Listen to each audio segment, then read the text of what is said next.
Bonjour, comment allez-vous? Aujourd'hui, nous allons revoir les petits défauts de la construction. Comme vous voyez, après quelques utilisations, les petites orifices ont relativement souffert, hein, sachant qu'il y en a qui sont allés jusqu'à la destruction. C'est un peu logique, hein. Pour ce faire, j'ai œuvré à un module supplémentaire qui me permet de pouvoir les changer sans perdre toute la découpe principale. Par contre, ceux que j'ai pas modifiés, c'est plus compliqué. Donc là, on voit les défauts des différents poteaux. On voit qu'il y en a certains qui ont des ajours et malheureusement des défauts de positionnement. Donc déjà, bon, j'ai modifié un peu quelques places le poteau, tout simplement. Donc là, je commence par la base qui est tout en bas. Et j'ai fait des petits trous de 2 mm, deux trous de 2 mm pour y installer des cure-dents. Ce qui me permet de m'assurer que les pièces sont bien positionnées le mieux possible. Évidemment, je fais attention que ça soit toujours la même face visible qui soit mise, comme ça m'évite aussi, comment dire, comme la découpe laser, elle n'est pas complètement verticale, elle a une légère incidence, et ça me fait un peu une histoire de sapin et pas avec des retours différents. Donc là, je le positionne, voilà. Et là, maintenant, je vais attaquer le poteau en commençant par le dessus. C'est-à-dire que ça, c'est la première pièce que l'on voit par le dessus. Donc j'ai gardé la partie hexagone, c'est pour pouvoir poser les éléments, pour pouvoir empiler un niveau supérieur. Ensuite, j'ai un deuxième qui me permet d'avoir une épaisseur de 2 mm, enfin de 4 mm pour tenir mon taquet qu'on a vu tout à l'heure. Après, est-ce qu'il y a besoin d'aller plus haut? Ça, c'est à voir. J'envisagerais peut-être. Et malheureusement, faire plus grand ferait que le pétale du départ serait c'est ceux que vous voyez un peu en bas à droite, fait qu'en fin de compte, j'aurais encore moins de matière et donc plus éloigné, donc j'aurais des difficultés pour bien tenir les pièces en place. Donc malheureusement, je peux pas trop aller trop loin. Donc évidemment, je nettoie bien tout. Enfin, bon là, c'est exactement pareil que dans la vidéo du poteau, hein. La seule différence qu'il y a, c'est que il y a une armature au milieu qui me permet de tenir les les strates les unes avec les autres et dans le même positionnement, quoi. Je peux avoir une légère dérive, mais ce sera vraiment minime et ce sera relativement esthétique et utilisable, quoi.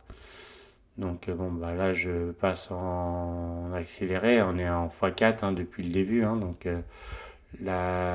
l'élément que vous allez voir peut-être en 5 ou 6 minutes, techniquement j'en ai mis 4 fois plus, 25, 25 à 25 minutes. Et en faisant que ça, évidemment. Voilà, là j'ai fait une petite structure pour pouvoir recentrer par l'extérieur. Et cela me permet de maintenir un bon élément. Puis j'ai fait une marque sur un côté pour savoir quand est-ce qu'il fallait que je m'arrête, hein, quand même, parce que ce serait quand même dommage de tout utiliser. Là j'ai de quoi faire encore, là, ce que vous avez sur l'image, là il y a l'équivalent de 3 poteaux, là je fais juste le premier. Donc là j'ai eu un petit changement. J'ai eu besoin de m'éloigner. Là, j'ai remis trois strates pour pouvoir réenclicher des cure-dents. Voilà, c'est un peu plus difficile au début, mais bon, au fur et à mesure, on va y aller. Et puis là, je vérifie que j'ai bien mes 4 mm pour les murs, hein, tout simplement. Donc là, on continue. On empile, on empile. Donc ça, je pense que je vais regarder avec une personne adéquate, mais il y a de très grandes chances que je finisse par la faire en résine, enfin je veux dire en résine, en impression 3D résine ou en 3D filament, il faut que je me renseigne. Mais je pense, pour le modula, enfin là pour moi, je pense qu'il en faut au moins une centaine de poteaux pour pouvoir jouer avec toutes les possibilités et tout. Et si je devais les faire moi-même, j'ai 30 minutes j'ai 20 minutes de découpe plus 25, donc j'ai quasiment 1 heure par poteau. Mettre 100 heures pour faire 100 poteaux, j'ai un peu autre chose à faire quand même. Mais bon, c'est possible. C'est juste que la structure demande énormément de poteaux dès que... Enfin, vous allez le voir par la suite, hein, pour la séparation. Enfin, c'est... Dès que je fais le moindre couloir, bah, dès que je fais une longueur, bah, il y a forcément 4 à 6 poteaux, quoi, minimum, pour faire à peine un petit couloir, hein. Donc, enfin, contre, la forme qui consomme le moins d'octogones, euh, moins de poteaux, excusez-moi, bah, c'est l'octogone. Pour le volume et la taille, bah, c'est celle qui consomme le moins de poteaux, tout simplement. C'est la forme la plus économique en poteaux. Sauf que bon, bah, l'octogone, bah, ça fait quand même un sacré volume, hein. N'oubliez pas qu'un octogone, on fait rentrer un Land Rider, hein, dedans. Et ça touche pas les bords, hein. Donc pour le sortir, c'est plus compliqué. Donc tu as toujours de la colle, on badigeonne, on remet. Là, ça y est, il m'en reste plus beaucoup. Encore 2 rondelles. Et après, j'attaque la partie qui va venir en appui. Donc, c'est pas encore là. Ah non, il m'en reste encore 5-6. Allez, allez. Bon, on va continuer, hein. Donc, là,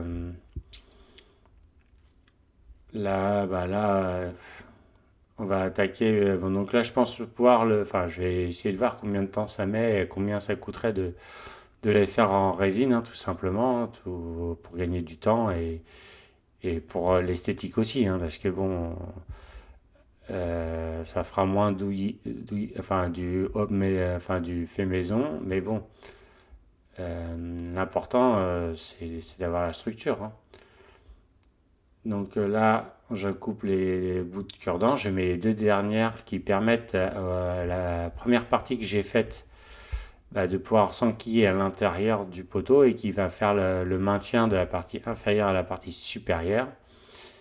Et là, pour la dernière pièce qui est avec un octogone classique, là je retire tout mon poteau. Et là je vous mets à gauche l'image, hein. Donc là vous voyez c'est très très régulier par rapport à ce que j'avais avant et avec quasiment pas un défaut. Donc là, pour finir et pour m'assurer que j'ai pas oublié une strat, et je l'enquille sur un mur. Alors évidemment, là, je suis trop haut. Donc, et pour tenir l'élément, j'ai dit que j'allais en mettre au moins 3, comme ça bougera pas et ce sera stable. Ça ne pourra pas tomber. Donc voilà, c'est terminé. Donc là, on va passer à la séparation des modules, hein. Donc là, je vous montre ce que j'ai fait entre temps. Donc là, j'ai fini mon premier octogone. J'en ai fait un deuxième. Et là, vous avez vu, j'ai fait un petit couloir de 3 petits carrés. Et pour un petit couloir de 3 petits carrés, ça m'a coûté 6 poteaux. Donc 6 plus les 8, là, on est déjà à 14. Et quand je vais rajouter, donc là, j'ajoute les petits modules ah punaise, pas hectogones, là c'est les 6 pans, c'est les hexagones, et surmonté d'un petit cylindre pour pouvoir aller dans la partie basse des poteaux. C'est ce qui me permet de recentrer les poteaux et pouvoir à peu près lier les deux ensemble, même si par le poids ça tiendra très bien. Donc là c'est l'octogone le plus petit, je ne sais pas faire plus petit. Donc et vous voyez c'est déjà très grand. C'est la question, c'est est-ce que c'est pas un poil trop grand? Mais bon, le problème c'est que si je fais plus petit, je peux, mais on va avoir des problèmes comme je l'avais expliqué, hein, de normalisation et de pouvoir avoir un module carré de 75 partout, hein. Donc bon, on verra par la suite. Bon déjà cela. Bon, si ça va pas plus loin, je les colle et je m'en sers comme ça. Ça sera quand même pas mal. Donc là, le but du jeu, bon, comme vous voyez, hein, c'est solide, hein, j'arrive à les manipuler sans problème. C'est relativement léger, parce que c'est que en carton. Faudra voir avec la peinture et tout, mais bon, je pense que ça devrait être amplement facile. Et donc là, le but du jeu, c'est de pouvoir séparer le petit couloir de l'octogone. Alors, C'est simplement pour si la structure devient beaucoup plus grande que cet élément-là, hein. C'est juste que là, on a dit que bon, on va séparer juste cette partie-là. Parce que tel quel, on peut très bien les garder comme ça, hein. On peut même agrandir encore la zone, on peut se déplacer des modules faciles. Allez, je pense on peut faire 4 ou 5. Bon. Donc là, j'ai décidé de le couper ici. Donc là, c'était le seul moyen d'y arriver. Donc là, j'ai coupé les deux cartons qui font le sol en intermédiaire. Ça veut dire au-delà de la fixation du mur de gauche et avant d'arriver sur l'auto-maintien au niveau des murs sur les flancs, tout simplement. Et donc, en fin de compte, bah, le mur ne tient qu'avec les deux petits crochets qui rentrent dans le poteau, tout simplement. Ce qui me permet de pouvoir séparer les deux éléments. Donc là, évidemment, la découpe, elle a été faite un peu à la sauvage, mais je pense pouvoir faire une forme un peu plus adéquate au laser et on pourra y avoir un petit début d'octogone, on va dire.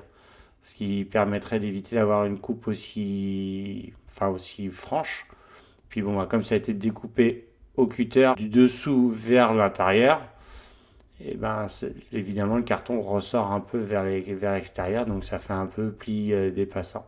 Et voilà, je vous montre, hein, là je l'ai remis, là je le retire. Bon, il y a une petite flexion entre les deux murs extérieurs, donc il faudra travailler un petit peu sur ça, mais bon, dans l'ensemble, je suis très content et je vous dis à la prochaine. Et si vous avez le moindre question, l'espace commentaire est là pour vous.